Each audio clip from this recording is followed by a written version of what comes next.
గురూజీ 72 గంటల్లోనే ఫోన్ లోని అద్భుతమైన జ్యోతిష్య పరిష్కారం చూపిస్తారు. నమ్మండి, నమ్మకపోండి, ఇది నిజం. శ్మశాన కాళి రుద్ర చౌడీదేవి ఆరాధకులు నంబర్ 1 వశీకరణ స్పెషలిస్ట్ గురూజీ.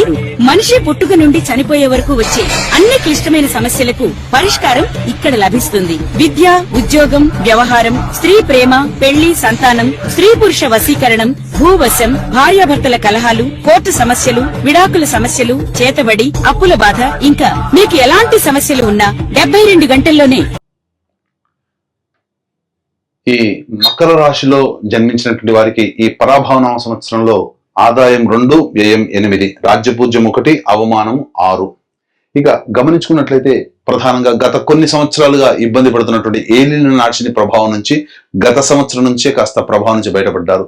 శని అత్యంత రాజయోగప్రదుడుగా ఉన్నటువంటి కారణం చేత రాష్ట్రాధిపతి కూడా శని అవ్వడము, తలపెట్టినటువంటి ప్రతి పనులలో కూడా విజయాన్ని పొందేటువంటి అవకాశము ఎక్కువగా గోచరమవుతుంది. అన్నిటికంటే ముఖ్యంగా నిజాయితీతో కష్టపడే తత్వాన్ని అలవాటు చేసుకొని ప్రణాళికాబద్ధంగా ముందడుగు వేసినట్లయితే ఈ మకర రాశిలో జన్మించినటువంటి వారికి అన్ని విధాలుగా చక్కటి సహాయ సహకారాలు అందుతాయని చెప్పవచ్చు. ఇక గమనించుకున్నట్లయితే ద్వితీయ రాహు డిసెంబర్ 5వ తారీఖు వరకు ఉండడము, ఆ తదనంతరం ప్రధానంగా జన్మ రాహు ప్రభావం ఈ మకర రాశి మీద ఉండడం, డిసెంబర్ 5 వరకు కూడాను చేపట్టినటువంటి ప్రతి ప్రయాణాల్లో పనులలో కాస్త ఇబ్బందికర పరిస్థితులు కొంత వరకు ఈ రాహు ప్రభావంలో కలుగుతాయి. ముఖ్యంగా కుటుంబ పరంగా కొంత మానసికమైనటువంటి ధైర్యాన్ని కోల్పోతారు. అంటే కుటుంబ సభ్యుల యొక్క ప్రవర్తన కావచ్చు, లేకపోతే కుటుంబానికి దూరంగా ఉన్నామనేటువంటి భావన కావచ్చు, ఏదేమైనప్పటికీ కూడాను కాస్త మానసికమైనటువంటి ఆందోళన ఎక్కువగా ఉంటుంది. ప్రతి పనులలో యాంగ్జైటీ అనేటువంటిది రాహుగ్రహ సంచారం డిసెంబర్ 5 వరకు ఉన్నటువంటి కారణం. తదనంతరం జన్మ రాహు ప్రభావం వలన వచ్చే సంవత్సరం ఉగాది వరకు కూడా డిసెంబర్ 5 నుంచి ఈ ప్రభావం మీలో అత్యుత్సాహము, ఏదో కొత్తని శక్తి మీలో ప్రవేశించింది, తద్వారా అన్ని విధాలుగా నేను బయటపడడానికి మార్గాన్ని సుగమం చేసుకోగలుగుతాను అనే ఒక ధైర్యం మాత్రం మీకు కలుగుతుంది. ఇక గురుగ్రహ సంచార ప్రభావం కనుక చూసుకున్నట్లయితే మే 31వ తారీఖు వరకు షష్టమ గురు ప్రభావం వలన ప్రధానంగా రుణగ్రస్తులయ్యేటువంటి అవకాశము గోచరమవుతుంది. కాబట్టి గురుబలము లేని కారణం, ముఖ్యంగా ఈ గురుబలం లేని కారణం చేత ప్రతి పనులలో ఎక్కువగా 1-2 సార్లు చేస్తే తప్ప ఫలితాలు పొందలేనటువంటి పరిస్థితి. కాబట్టి దైవానుగ్రహాన్ని పొందే ప్రయత్నం చేస్తున్నట్లయితే మంచి శుభ ఫలితాలు పొందుతారు. ఇక జూన్ 1వ తారీఖు నుంచి అక్టోబర్ 30 వరకు గురువు సప్తమ రాశిలో సంచారం చేస్తున్నటువంటి ఈ కారణం చేత అన్ని విధాలుగా అనుకూలంగా ఉంటుంది. ఎన్నాళ్ళ నుంచో ఎదురు చూస్తున్నటువంటి వివాహం కాని అబ్బాయిలకి అమ్మాయిలకి ఈ సమయం వివాహ సంబంధమైనటువంటి సమస్యలు తొలగిపోయి చక్కగా నూతన దాంపత్య జీవితంలో ప్రవేశం పొందుతారు. అలాగే విడిపోయినటువంటి జీవిత భాగస్వాములు కానీ వ్యాపార భాగస్వాములు కానీ మళ్ళీ కలుసుకునేటువంటి అవకాశం ఉంటుంది. కోల్పోయినటువంటి ప్రేమను మళ్ళీ తిరిగి పొందేటువంటి అవకాశం కూడా ఈ యొక్క జూన్ 1 నుంచి అక్టోబర్ 30 వరకు ఉంటుంది. ఆర్థిక పుష్టి, అన్ని విషయాల్లో శని అనుగ్రహంగా ఉండడం, గురువు అనుకూలంగా ఉండడం, రాహు కూడా కొంతవరకు అనుకూలంగా ఉండడం, అన్ని విధాలుగా మీకు మంచి జరిగేటువంటి అవకాశం ఉంటుంది. కాబట్టి ఏ పని చేయాలన్నా జూన్ 1 నుంచి అక్టోబర్ 30 వరకు ఉన్నటువంటి కాలంలో చేసేటువంటి ప్రతి పనుల్లో మీరు సంతోషాన్ని, ఆనందాన్ని మీరు పొందుతారు. ఇక అక్టోబర్ 31 నుంచి జనవరి 24 వరకు సింహరాశిలో సంచారం చేస్తుండడము, అక్కడే కేతుగ్రహ సంచార ప్రభావం ఉండడం, ఈ కారణం చేత ప్రధానంగా ఈ యొక్క అక్టోబర్ 31 నుంచి జనవరి 24 రెండు నెలల 27 రోజుల పాటు ఉండేటువంటి ఈ సమయం దాదాపు 3 నెలల పాటు అని చెప్పవచ్చు. ఈ సమయం మాత్రం చాలా అత్యంత కీలకమైనటువంటిది. ఎన్ని ప్రయత్నాలు చేసినప్పటికీ కూడాను మీరు ముందడుగు తప్ప వెనకడుగు లేకుండా ఉంటారు. అయితే ఇక్కడ గమనించాల్సింది, ఎందుకు ముందడుగనంటే మిమ్మల్ని రాష్ట్రాధిపతి అయినటువంటి శని మిమ్మల్ని ముందుకు వెళ్తాడు. కానీ ఇక్కడ ప్రధానంగా ఆ వెనకడుగు వేయకపోతే అక్కడే చిక్కుబడిపోతారు. కావున గురుగ్రహం యొక్క అనుగ్రహం, కార్య అనుకూలత అనేటువంటిది ప్రధానంగా మీరు పొందలేకపోతారు. కాబట్టి దైవానుగ్రహాన్ని పొందే ప్రయత్నం చేయండి. తప్పకుండా ఈ యొక్క గురుగ్రహం అష్టమ రాశిలో సంచారం చేస్తున్న కారణం చేత వచ్చేటువంటి అశుభ ఫలితాన్ని మీరు అధిగమించగలుగుతారు. అంటే ఇక్కడ గమనించాల్సింది ఏంటంటే, మీకు బాగా దగ్గరైనటువంటి వ్యక్తులు కానీ, మీరు సొంతం అనుకున్నటువంటి వ్యక్తులు కానీ, లేదా మీరు ప్రేమించే వ్యక్తులు కానీ మీకు దూరం అయ్యే అవకాశం ఉంటుంది. అలాగే మీది సొంతం అనుకున్నటువంటి ఆస్తి కానీ, వాహనం కానీ, ఆభరణాలు కానీ కోల్పోవలసినటువంటి పరిస్థితి ఉంటుంది. కాబట్టి వ్యక్తుల పట్ల మాత్రం ప్రేమ, ఆదరాభిమానాలతో, లౌక్యముతో, అభిమానంతో వాళ్ళతో మాట్లాడుతూ ఉండండి. ఈ యొక్క అక్టోబర్ 31 నుంచి జనవరి 24వ తారీఖు వరకు మీ వస్తువులని, విలువైనటువంటి వస్తువుల్ని, స్థిర చిరాస్తుల్ని, వాహనాల్ని మీరు కాపాడుకోండి. ఈ విధంగా చేస్తే గురువు వల్ల వచ్చేటువంటి దోషం ఏదైతే ఉంటుందో అది చాలా మటుకు తగ్గుముఖం పడుతుంది. ఇక కేతువు ప్రధానంగా డిసెంబర్ 5వ తారీఖు నుంచి ఈ సంబంధించినటువంటి కర్కాటక రాశి సంచార ప్రభావాలన అన్ని విధాలుగా అనుకూలంగా ఉంటుంది. ముఖ్యంగా గమనించుకోండి, డిసెంబర్ 5వ తారీఖు తర్వాత ఉగాది లోపల మీ పూర్వ జన్మతో లింక్ అయినటువంటి వ్యక్తులు మీకు పరిచయం అవుతారు, కొత్త వ్యక్తులు పరిచయం అవుతారు. కాబట్టి వాటి పట్ల ఒకంత మీరు శ్రద్ధ పెట్టి మంచిదా కాదా అని మీరే నిర్ణయం తీసుకోండి. ఎందుకనంటే ఆ సమయంలో ప్రధానంగా గురువు కూడా మీకు అనుకూలంగా ఉండబోతున్నారు. అంటే ఒక భవిష్యత్తులో ఒక మంచి మార్పుకి మీకు జీవితంలో కొత్త వ్యక్తులు పరిచయం అవుతారని చెప్పవచ్చు. ఇక గమనించుకున్నట్లయితే ప్రధానంగా ఈ సంబంధించినటువంటి ఈ యొక్క నిరుద్యోగస్తులు, అంటే నిరుద్యోగస్తులకు ఉద్యోగం ఎప్పుడు లభిస్తుంది, అలాగే ఇంకా ప్రధానంగా గమనించుకున్నట్లయితే ఈ కేంద్ర రాష్ట్ర ప్రభుత్వాలలో పనిచేసేటువంటి ఉద్యోగస్తులకి ఎప్పుడు బదిలీల అవకాశం ఉంటుంది. మరీ ముఖ్యంగా ప్రైవేట్ రంగంలో పనిచేస్తున్నటువంటి వాళ్ళు ఉన్న సంస్థల్లో ఏ సమయంలో వేరే సంస్థలకు మారాలంటే ప్రయత్నం చేస్తే ఎప్పుడు మంచి జరుగుతుంది. అలాగే నూతన వ్యాపారం ఎప్పుడు ప్రయత్నం చేస్తే అనుకూలంగా ఉంటుంది. అంతేకాకుండా కేంద్ర రాష్ట్ర ప్రభుత్వాలకు సంబంధించినటువంటి కాంట్రాక్టర్స్ ఎవరైతే ఉంటారో ఏ సమయంలో బిల్స్ ప్రజెంట్ చేస్తే పాస్ అవుతాయి, ధనము లభిస్తుంది. అలాగే కొత్త కాంట్రాక్టులు ఏ సమయంలో మనకు అనుకూలంగా ఉంటాయి అనేటువంటి విషయాన్ని కనుక మనం చూసుకున్నట్లయితే ప్రధానంగా ఇక్కడ గమనించాల్సినటువంటిది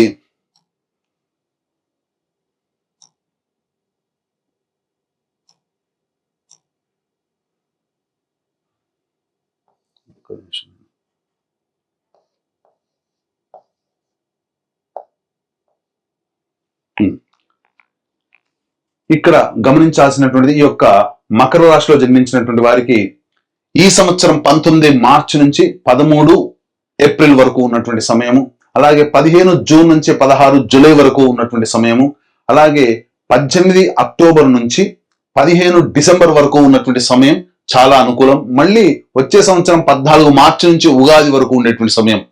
ఒక తులారాశి వారికి అయితే ఎక్కువ సమయం ఏ విధంగానైతే ఎక్కువ రోజులు అనుకూలంగా ఉన్నాయో, మళ్ళీ ఈ యొక్క మకర రాశిలో జన్మించినటువంటి వారికి అన్ని రోజులు ఈక్వల్ గా అనుకూలంగా ఉండబోతున్నాయి. అంటే మిథున రాశి, కన్యా రాశి, తులారాశి, మకర రాశి, ఈ రాశి వాళ్ళకి అత్యద్భుతమైనటువంటి యోగ కాలంగా ఉన్న 12 రాశులు ఈ సంవత్సరం చెప్పవచ్చు. అందులో మకర రాశి కూడా ఒకటి కాబట్టి అన్ని విధాలుగా మంచి అనుకునేటువంటి ఉన్నది. అయితే ఇక్కడ గమనించాల్సినటువంటిది ఈ యొక్క నవగ్రహాల యొక్క అనుగ్రహం ఉంటే ఈ యొక్క మకర రాశితో పాటుగా 12 రాశుల్లో జన్మించినటువంటి వారికి మంచి ఎక్కువగా, చెడు తక్కువగా ఉంటుంది.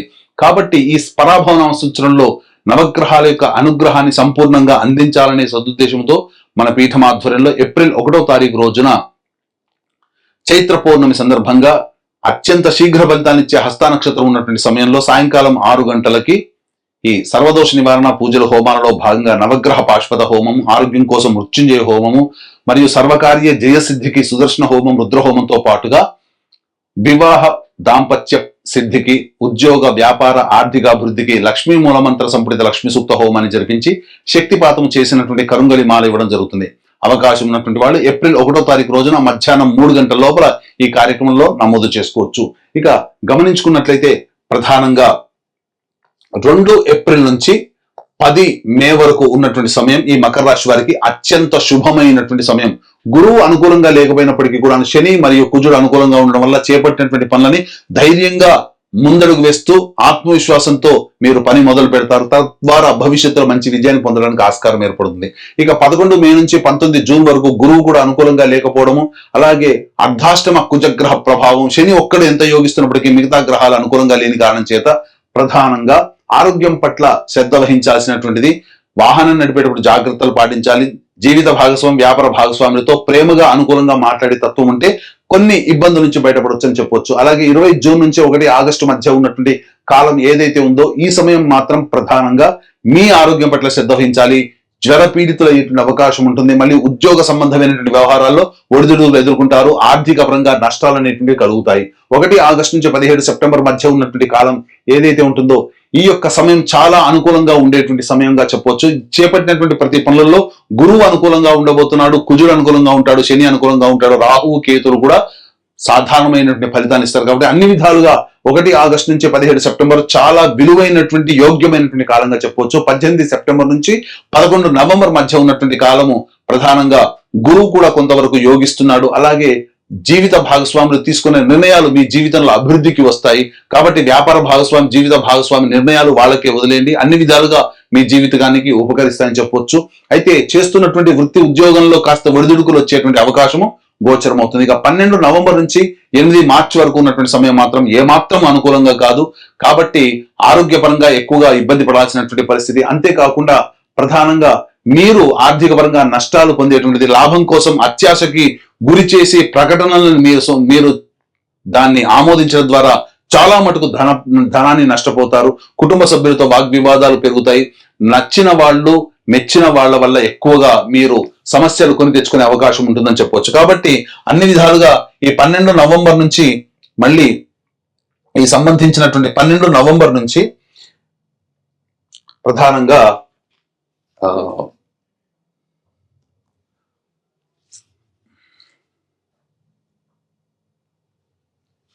12 నవంబర్ నుంచి ప్రధానంగా వచ్చే 8 ఆగస్టు వరకు కూడా చాలా జాగ్రత్తలు పాటించాల్సినటువంటి పరిస్థితి అని చెప్పవచ్చు. ఇక గమనించుకున్నట్లయితే ఈ రాశిలో జన్మించినటువంటి విద్యార్థులకి ప్రధానంగా మే 31వ తారీఖు వరకు అనుకూలంగా లేని కారణం చేత కాస్త ఈ మకర రాశిలో జన్మించినటువంటి తల్లిదండ్రులు జాగ్రత్తలు పాటించండి. ముఖ్యంగా వారి పట్ల ఎక్కువగా కేర్ తీసుకునే ప్రయత్నం చేయండి. తదనంతరం అక్టోబర్ 30 నుంచి జనవరి 24, జూన్ 1 నుంచి అక్టోబర్ 30 వరకు గురువు అనుకూలంగా ఉన్నటువంటి ఈ కారణం చేత ప్రధానంగా అన్ని రకాలైనటువంటి విద్యార్థులకి పరీక్షల్లో ఉత్తీర్ణత శాతం ఉంటుంది. కోరుకున్న విద్యాలయాల్లో ప్రవేశం లభిస్తుంది. కానీ ఈ యొక్క గురువు విద్యార్థులకు అనుకూలించాలంటే మే 31వ తారీఖు రోజున ఏదైతే ఉందో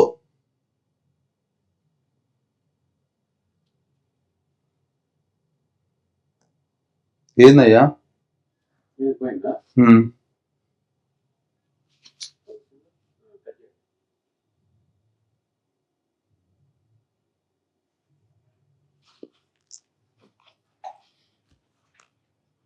ఇంకో నిమిషం ఉండు, అండు కొడదాం.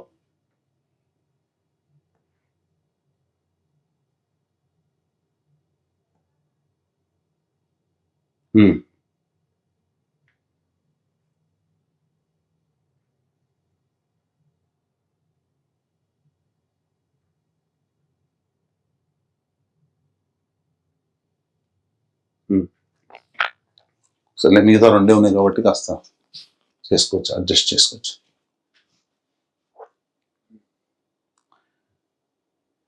మే 31 వరకు విద్యార్థుల యొక్క తల్లిదండ్రులు తీసుకున్నటువంటి కేర్ వల్ల, వాళ్ళు పొందినటువంటి శుభ ఫలితాల వల్ల కోరుకున్న విద్యా సంస్థల్లో జూన్ 1 నుంచి అక్టోబర్ 30 వరకు ప్రవేశం సునాయాసంగా లభిస్తుందని చెప్పొచ్చు. ప్రధానంగా ఈ జూన్ 1 నుంచి అక్టోబర్ 30 తారీఖు మధ్య కాలంలోనే విదేశీ యానానికి సంబంధించి, విదేశీ విద్యకు సంబంధించినటువంటి అవకాశాలు బాగా మెండుగా ఉంటాయని చెప్పొచ్చు. అయితే మళ్ళీ అక్టోబర్ 31వ తారీఖు నుంచి జనవరి 24వ తారీఖు వరకు సింహరాశిలో సంచారం చేస్తున్నటువంటి ఈ కారణం చేత ప్రధానంగా జ్ఞాపక శక్తి తక్కువగా ఉండే అవకాశం ఉంటుంది. కాబట్టి జాగ్రత్తలు పాటించండి. మళ్ళీ జనవరి 24 నుంచి ఉగాది వరకు కూడా కర్కాటక రాశిలో సంచారం చేస్తున్న మళ్ళీ ఇది అనుకూలంగా ఉండబోయేటువంటి సమయం. అయితే విదేశాల్లో ఉన్నటువంటి వాళ్ళకి ప్రధానంగా ఈ జూన్ 1 నుంచి అక్టోబర్ 30వ తారీఖు వరకు ఉన్నటువంటి ఏదైతే ప్రధానంగా కాంట్రాక్ట్స్ రెన్యువల్ అవుతాయి, అలాగే H1B వీసాలు శాంక్షన్ అవుతాయి, మళ్ళీ కొత్త ఉద్యోగాలు పొందేటువంటి అవకాశము గోచరం అవుతుంది. ఈ యొక్క మకర రాశిలో జన్మించినటువంటి రాజకీయ ప్రముఖులు ఎవరైతే ఉంటారో వాళ్ళు సాధారణమైనటువంటి బొటాబొటి మెజారిటీని పొందుతారు. బాగా కష్టపడి ఫలితాలు పొందుతారు. ధనము మంచినీళ్ళలా ఖర్చు అవుతుంది. కాబట్టి జాగ్రత్తలు పాటించండి. మీరు నమ్మినటువంటి వాళ్ళ చేతనే మీరు మోసగింపబడతారు. కాబట్టి రాజకీయ రంగ ప్రముఖులు ధన విషయంలో, అలాగే ఇతరతర నిర్ణయాల విషయంలో ఆచితూచి పార్టీ పెద్దలతో సమావేశమై నిర్ణయం తీసుకుంటేనే చాలా మంచిదని చెప్పవచ్చు. ఇక ఈ రాశిలో జన్మించినటువంటి సినీ కళారంగ ప్రముఖులు, అలాగే సంబంధించి 24 ఫ్రేమ్స్ లో వర్క్ చేసేటువంటి వాళ్ళు, social media, electronic and printing media రంగంలో ఉన్నటువంటి వాళ్ళకి మాత్రం సాధారణమైనటువంటి ఫలితాలు ఉంటాయి. గొప్పగా ఆశించిన మేర ధనం అనేటువంటిది లభ్యం కాకపోవడం, కొన్ని పాత్రలు అన్ని చక్కగా వచ్చి నోటిదాకా వచ్చి జారిపోతుంటాయి. కాబట్టి పాత్రలు ఎంచుకునే విషయం కావచ్చు, ఏదైనా సంస్థల్లో మంచిగా కొత్త ప్రాజెక్టులో చేరడం కావచ్చు, మీరు ఆచితూచే నిర్ణయం తీసుకోండి. తద్వారా మీకు భవిష్యత్తులో మంచి జరుగుతుంది. ఏది ఏమైనప్పటికీ కూడాను వచ్చే సంవత్సరం జనవరి 24 నుంచి ఉగాది వరకు ఉన్నటువంటి సమయం మాత్రం అత్యంత కీలకమైనటువంటి సమయం. ఈ సమయంలో మీరు అన్ని విధాలుగా మంచి ప్రజాదరణ చెందినటువంటి పాత్రల్ని పోషించడం, తద్వారా అవార్డులు రివార్డులు సొంతం చేసుకుంటారు. నమ్మి ఎదుటి వాళ్ళ ద్వారా మీరు ఈ యొక్క సంబంధించినటువంటి విషయంలో నటులు చాలా జాగ్రత్తగా ఉండండి, మోసపోయే అవకాశం ఉంటుంది. ఈ యొక్క మకర రాశిలో జన్మించినటువంటి రైతులు ఎవరైతే ఉంటారో మొదటి పంట సాధారణమైనటువంటి పంట, రెండో పంట మాత్రమే అన్ని విధాలుగా అనుకూలంగా ఉండబోతుంది, మంచి జరుగుతుంది, ఎక్కువగా శుభ ఫలితాలు అనేటువంటివి పొందుతారు. తద్వారా అధిక దిగుబడి అనేటువంటిది రాకపోయినప్పటికీ కూడాను మీరు పెట్టే పెట్టుబడికి సాధారణమైనటువంటి లాభాలే ఉంటాయి. కౌలుదారులకి మాత్రం రుణ విముక్తులు అవుతారని చెప్పవచ్చు. ఇక ఈ రాశిలో జన్మించినటువంటి క్రీడారంగ ప్రముఖులు ఎవరైతే ఉంటారో వాళ్ళు తమ యొక్క సామర్థ్యానికంటే తక్కువగా పనిచేయడం వల్ల కొన్ని ఇబ్బందికర పరిస్థితులు అనేటువంటివి ఉంటాయి. కొత్తగా ప్రవేశించినటువంటి క్రీడాకారులు ఎవరైతే ఉంటారో వాళ్ళకి ప్రోత్సాహకాలు లభించగా సతమతమయ్యే అవకాశం ఉంటుంది. ఏది ఏమైనప్పటికీ కూడాను వాళ్ళు చేసినటువంటి కృషి పట్టుదల డిసెంబర్ 5వ తారీఖు తర్వాత మిగతా గ్రహాలు అనుకూలంగా ఉన్నటువంటి కారణం చేత డిసెంబర్ 5 తర్వాతనే క్రీడాకారులు అత్యంత శుభ ఫలితాలు అనేటువంటివి పొందుతారని చెప్పవచ్చు. ఇక ముఖ్యంగా గమనించుకున్నట్లయితే ఈ యొక్క రాశిలో జన్మించినటువంటి వారికి ప్రధానంగా జూన్ 1 నుంచి అక్టోబర్ 30 మధ్య కాలంలో వివాహ యోగ్యత స్త్రీ పురుషులకి ఉంటుంది, కొత్త జీవితంలో అడుగు పెడతారు. ఇక సత్సంతానం కోసం ప్రయత్నం చేసేటువంటిది వచ్చే సంవత్సరం జనవరి 24 నుంచి ఉగాది లోపల సంతాన ప్రాప్తి అయ్యేటువంటి అవకాశము గోచరం అవుతుంది. ఏ తర్వాత చెప్పుకున్నట్లయితే మకర రాశి వారికి ఎక్కువగా శుభ ఫలితాలు అనేటువంటి మిశ్రమం కంటే ఎక్కువగా శుభ ఫలితాలు అనేటువంటి కారణం చేత అన్ని విధాలుగా గురు అనుగ్రహం అనేటువంటి సంపూర్ణంగా ఉండడం, రాష్ట్రాధిపతి కూడా అనుకూలంగా ఉండడం, ఈ విధంగా మిగతా గ్రహాలు కూడా అనుకూలంగా ఉన్నటువంటి కారణం చేత మంచి జరిగేటువంటి అవకాశమే ఎక్కువగా గోచరం అవుతుంది. ఇక గమనించుకున్నట్లయితే ఈ యొక్క రాశిలో జన్మించినటువంటి స్త్రీలు ఎవరైతే ఉంటారో వాళ్ళు తమ కోరుకున్న చోట మంచి చక్కటి భవిష్యత్ అనేటువంటిది ఉంటుంది. జీవిత భాగస్వామితో వచ్చినటువంటి పొరపచ్చాలు చర్చల ద్వారా వాటిని ముగింపుకి నాంది పలుకుతారు. తద్వారా మళ్ళీ కోల్పోయిన ప్రేమను తిరిగి పొందేటువంటి అవకాశం ఉంటుంది. మీ మాటకు విలువ పెరుగుతుంది, కానీ మిమ్మల్ని ఉపయోగించుకొని సర్వీస్ తీసుకునే వాళ్ళే ఉంటారు తప్ప మళ్ళీ మీకు తిరిగి సహాయం చేసేటువంటి వాళ్ళు ఉంటారు. కాబట్టి మీ యొక్క సర్వీస్ విషయంలో జాగ్రత్తలు పాటించుకొని మీరు ఎదుటి వాళ్ళకి మీ సహాయ సహకారాలు అందించండి. ధన విషయంలో మాత్రం జాగ్రత్తలు పాటించాలి. అలాగే ద్వితీయ రాహు ప్రభావం ఉన్నంత వరకు డిసెంబర్ 5 వరకు కూడా ఈ రాశిలో జన్మించినటువంటి స్త్రీలు తమ విలువైన ఆభరణాలు వస్తువుల పట్ల జాగ్రత్తలు పాటించాలి, ఎందుకంటే వాటికి కోల్పోయే అవకాశం ఉంటుందని చెప్పవచ్చు. ఏ తర్వాత చక్కటి సంతానాన్ని పొందుతారు. గతంలో కంటే కూడా ఈ సంవత్సరం రాశి ప్రభావం వలన ఈ మకర రాశిలో జన్మించినటువంటి వారికి స్త్రీలకి మంచి జరుగుతుంది. ఏ తర్వాత చెప్పొచ్చేది ఏమిటంటే ఈ యొక్క మకర రాశిలో జన్మించినటువంటి వారికి అన్ని విధాలుగా శుభ ఫలితాలు ఉంటాయి, కానీ అశుభం కూడా కొంత ఉంటుంది. ఈ యొక్క మకర రాశితో పాటు కాకుండా 12 రాశుల వారికి కూడాను మంచి జరగాలనే సదుద్దేశంతో ఏప్రిల్ 1వ తారీఖు రోజున మన పీఠం ఆధ్వర్యంలో సర్వదోష నివారణ పూజలు హోమాలు అనేటువంటి జరిపించి శక్తిపాతం చేసినటువంటి కరుంగలి మాలని పొందడం ద్వారా అన్ని రాశుల్లో జన్మించినటువంటి వారికి మంచి జరగాలి, వాళ్ళు కోరుకున్న జీవితాన్ని వాళ్ళు పొందాలి, వారి కళ్ళని సాకారం చేసుకోవాలి. గతంలో కంటే ఈ సంవత్సరం చాలా మెరుగైనటువంటి పరిస్థితిలో ఉండాలని ఆకాంక్షిస్తూ సర్వం శ్రీ ఉమామహేశ్వర పరబ్రహ్మార్పణమస్తు.